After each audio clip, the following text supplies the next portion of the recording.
Hey guys, what's going on? My daily driver is an iPhone 6. It has a gig of RAM and it's not that powerful. However, the main reason why I do like my phone is because of the OS that it has, iOS. Recently, I was able to review the HTC 10 courtesy of Verizon for letting me test the device, and I went on a mission to see if I can make it look like my iPhone. So if you're watching this video, I was successful. Here's how I made my Android look like an iPhone. So yeah guys, before we start, I wanted to show you how your phone will look at the end when everything is complete, and I just wanted to implement this so at the end you're not like, oh yeah, I didn't want my phone to be like this or something like that. Well, this is how the end result will come out. You'll have everything like your control center and your control panel and everything like the lock screen. Everything will be like an iPhone. So this is how to make your Android look like an iOS. So this is what you will be featured with. This is HTC's Sense version Android. So basically, yeah, you will need 4 apps for this trick, and you will need an icon pack. And I'll leave all the descriptions down below as they were hard for me to get, so I can just make it easier for you guys.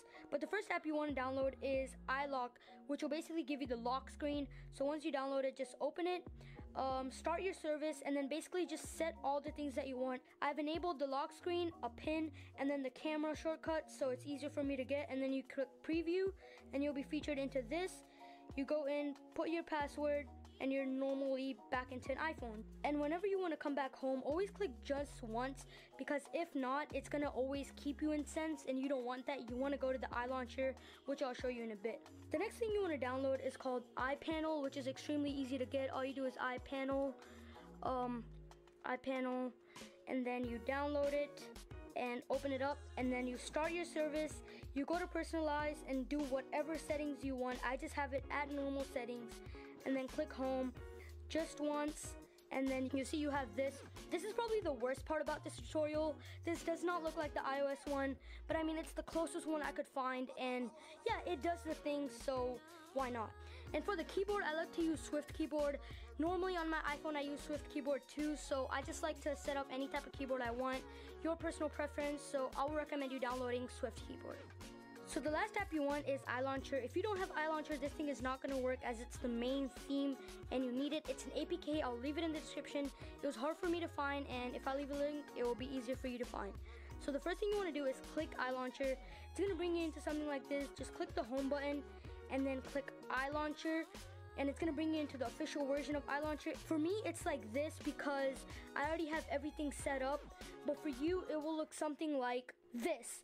So this is what it will look like when you first get into this app. It's not going to be this organized. I organized this, but basically it will be something like this, and you will only have to organize the app. But as you can see, the Messenger, Photos, Phone, all these are like on normal Androids, not like on iOS, the icons. So you have to change them, and in order to get them, you have to download an icon pack, which is extremely easy to get. You can change all the icons that you need in less than 2 minutes. And I'll leave the icon pack in the description so it's easier for y'all to get it. So basically, all you do in order to change an app is long press on the app that you want to change, click on the icon, not on the X, because if you click on the X, it will basically delete it. So click on the icon, change icon. So then you go on Photos or wherever you have it saved, click on the app, and then click on the app that you want to change. So now it looks pretty good because on iOS, the messaging app is like this. So basically, change all the apps that you need. Only do it on stock Apple apps, not on any of the third-party apps, because on third-party apps, it basically looks like the same on Android and iOS. So you only have to do it on stock apps, so yeah.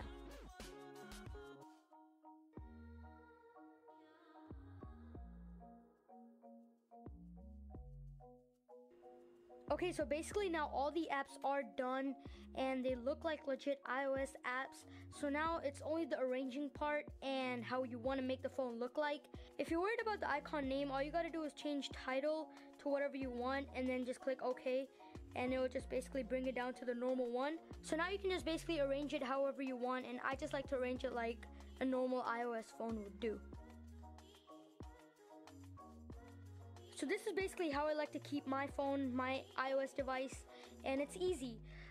Everything is noticeable on the front screen, second screen, third screen, and if there are apps that you don't want, all you gotta do is long press on them, click on them, and then hide this app, hide this app, hide this app, hide this app, hide this app, hide this app. And those were all the apps that I need to hide, and I can find them in, if I go into the iLauncher app, go into management, go into restore hidden apps, So I can just hide them basically over here, and then they won't even interfere in the middle of the screen, which is great. And I just like to keep it as normal as I can. So basically this is how it will look. Everything looks like an iPhone. You get your control panel, your normal slide down to search basically. You also get your normal lock screen that is just on an iPhone, and basically your iPhone is basically ready, but it just has Android apps. So this is how you make your Android look like an iPhone. All the notifications come on here. And yeah, that was how you make your Android look like an iOS. One of the main reasons why I showed you guys this is because after completing the process, I sent a screenshot to 2 of my friends, and they both didn't believe me that it came from an Android and told me that I have to send them a video in order for them to believe that it was really an Android device. So then I thought, why not make a video showing you guys how to do this, and I had a lot of fun making this video. So if you want to see more tutorial type videos, definitely let me know. I enjoy making them, you enjoy watching them, so yeah, why not? And yeah, one more thing I wanted to address was if I forgot anything, everything will be in the description box below, so please be sure to check that out. And yeah, hope you guys enjoyed. If you did, please don't forget to leave a like, share, and subscribe for more similar content like this, and I'll catch you guys in the next video. Peace.